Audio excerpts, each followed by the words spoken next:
ایک railway track بھی موجود ہے اور ریلوے ٹریک کی اگر بائیں جانب بات کی جائے تو وہ نصیرآباد کے سارے علاقے شروع ہو جاتے ہیں وہاں سے. جی نصیرآباد کا شروع ہو جاتا ہے، ریلوے کا ٹریک بھی ادھر لگتا ہے اور یہ جو راستہ ہے یہ اس بارے میں اس کا تعین کیا جا رہا تھا کہ یہ کس علاقہ کون سا ہے والٹن، کیونکہ یہ آواز جو آئی تو اس میں جو کالیں آئیں جو لوگوں نے کال بھی کی ریسکیو وغیرہ، کیونکہ اس میں والٹن کا ایریا بھی کہا گیا ہے، گلبرگ تھرڈ کا علاقہ، نصیرآباد کا علاقہ کہا گیا.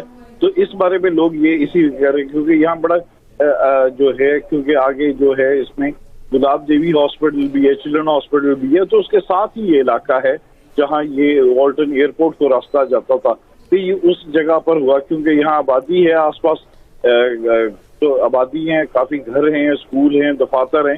تو اس بارے میں وہ دیکھ رہے ہیں کہ جو دھماکے سنائی دیے کیونکہ دھماکوں کی آواز بڑی شدید تھی، تو سب اسی طرف جو ہے اس کا تعین کرنے کے لیے موقع پر پہنچ رہے ہیں. جیسے کہ کہا گیا ہے کہ کچھ لوگ کہہ رہے ہیں کہ یہ ڈرون اٹیک ہے، کیونکہ اس طرح کی باتیں جو ہے وہ آج کل چل رہی ہیں، تو اس چیز کو دیکھ رہے ہیں دھماکے کی نوعیت. اچھا الیاس، یقینی طور پر کنفیوژن عوام میں پائی جاتی ہے اور ساری رات ہی یہ سلسلہ جاری رہا، سوشل میڈیا پر متعدد افواہیں گردش کرتی رہیں. تو یہ بتائے گا کہ مصدقہ اطلاعات کب تک سامنے آئیں گے اور سیکیورٹی جو ادارے ہیں وہ یہاں پہ کہاں تک پہنچے، کب تک پہنچیں گے؟ خاص طور پر پولیس کی بات کی جائے، جو یہ ریسکیو ادارے یہاں پہ پہنچے.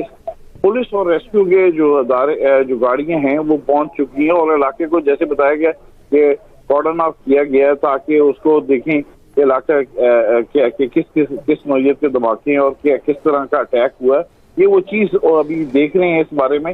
تو ظاہر ہے ابھی تھوڑی دیر تک جو سیکورٹی کے ادارے ہیں اس کو کلیئر کر دیں گے کہ یہ کس طرح کے ہیں، کس طرح کے جو دھماکے. اچھا الیاس، ابھی جو فوٹیج ہمیں موصول ہوئی ہے اور ہم ناظرین تک یہ فوٹیج پہنچا بھی رہے ہیں تو اس میں دھوئیں کے بادل دکھائی دے رہے ہیں لیکن وہ دھواں معمولی سا لگ رہا ہے. تو کیا ذرائع بتا رہے ہیں، یہ عینی شاہدین کی جانب سے کیا بتایا گیا ہے؟ کچھ اس کے بارے میں مصدقہ اطلاع سامنے آئی کہ دھماکہ تھا تو کس چیز کا تھا؟ ہاں جی، عینی جو شاہدین ہے وہ یہی کہہ رہے ہیں کہ دھماکہ جو ہے وہ کہہ رہے ہیں کہ کوئی چیز ہے جو دیکھے بعد 3 جو دھماکے سنائی دیے گئے کیونکہ آبادی ہے آس پاس نا. تو اس کے ساتھ جو والٹن کا ایریا تھا، ایئرپورٹ کا پرانے ایئرپورٹ کا علاقہ جو اب کے CBD بن چکا ہوا ہے، اس کے ارد گرد کے قریب جو آوازیں سنائی دی گئی ہیں کیونکہ پھر ایسے موقع پر تعین کرنا اور اس طرح جہاں سے کالیں آئی ہیں لوگ بتا رہے ہیں کہ ادھر سے سنائے گئے. تو اسی طرح جو لوگ کالیں کر رہے ہیں، جو بتا رہے ہیں، جو کہہ رہے ہیں کہ جو موقع پر جو عینی شاہدین کھڑے ہیں وہ یہی کہہ رہے ہیں کہ یہ کوئی ایسا ہے کہ ڈرون اٹیک ہے، اس طرح کا ہے. اور دھوئیں بھی جو معمولی نوعیت کا دکھائی دیا ہے جو اس موقع پر، کیونکہ کافی یہ کیونکہ سینسٹیو ایریا تھا جو پرانا ایئرپورٹ ہونے کی وجہ سے اس علاقے کو یعنی کہ سول ایویشن کی اتھارٹی. بالکل ٹھیک ہے، نہیں ابھی کچھ دیر بعد ہی معلوم ہو سکے گا کہ اس دھماکے کی نوعیت کیا تھی اور دھماکہ کس چیز کا تھا. الیاس، آپ نے کہا کہ آپ کا فی الحال کے لیے شکریہ ادا کریں گے.